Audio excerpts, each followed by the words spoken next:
everybody. I'm Jarred McGinnis, one of the authors for the City of Stories Home Project.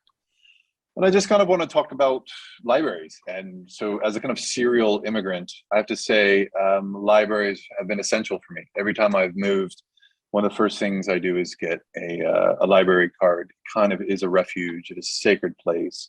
Before I was a writer, I was a reader. In London, it was what made me a writer. I went to a Willesden Green library writing group.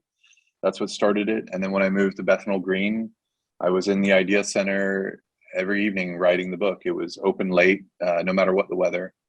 It was a great space, lots of people watching, and again, just surrounded by books. And I just think they were been essential. And I'm so happy to be involved with the project. Hi, I'm Amera Anwar. I'm the author of two crime thrillers that happen to be set in West London. I'm very happy to be part of City of Stories Home, which celebrates libraries as the place to make and share stories. My local library is Ealing Central Library, and I've lived in the London Borough of Ealing pretty much my whole life. Growing up, there was a much smaller local library, which was just sort of around the corner from me. And I remember as a young child, my mum taking me there to get books. We didn't have a lot of books at home. So for me, from a very early age, the library became a place of kind of like of wonder and stories and pictures and color. And I was always into drawing. And then as soon as I sort of learned to read at school, I just had an insatiable appetite for reading. And I can still remember one of the books that really kind of sparked the whole thing was an abridged version of The Count of Monte Cristo. And it was only about sort of 90 pages, 94 pages or something. That sounds better than very abridged. Yeah, very abridged. I didn't realize well, I didn't realize until much later when I finally read the original full version. And it was like sort of 600-700 pages. But I read this this abridged version. Paid by the word. Well, no wonder. And I read this abridged version in one night, and it was amazing. I just, the whole thing, it was thrilling. And that just turned me into a reader. And I remember being at that library so much with in those days, it was little cardboard library cards that you had with your name written on it in biro. And I remember sort of, wearing mine out. And libraries to me have always been, they always sort of feel like anywhere that has loads of books feels like coming home. Because I always feel at home surrounded by books, as you can see sort of behind me. Hi, I'm Caleb Azumah Nelson, and I'm really excited to be part of the City of Stories Home Festival, celebrating libraries as places of community and gathering. I grew up pretty much in libraries, just like dragging my mum to Lewisham and Catford Library, which are my local, on evenings and weekends and any moment in between. I think I would have gone during school time if possible. But I always wanted to be surrounded by books and surrounded by stories. And I always found that these were places where I felt both closer to other people and other people's stories, but also closer to myself. Like I began to really understand who I was by reading through other people's narratives.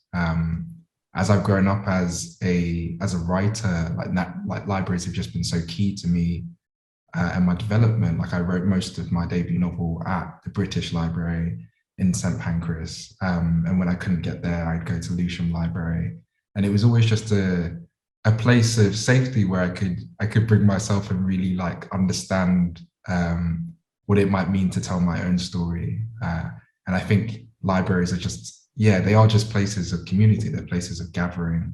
And for me, there's no me without libraries. So. And I'm Natasha Brown. I'm also really excited to be part of Cities of Stories Home.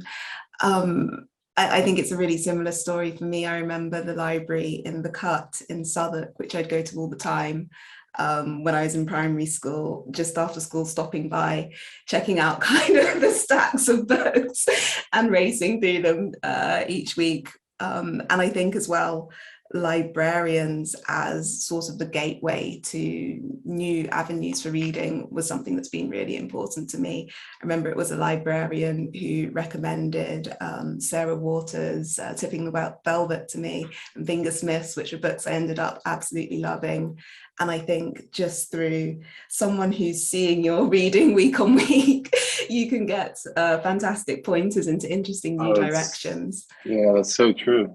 Yeah. The librarian, that's it exactly right. They kind of, you do develop a relationship, and like, I think you'll like this, and it's kind of, yeah, it's incredible. That's right. Yeah.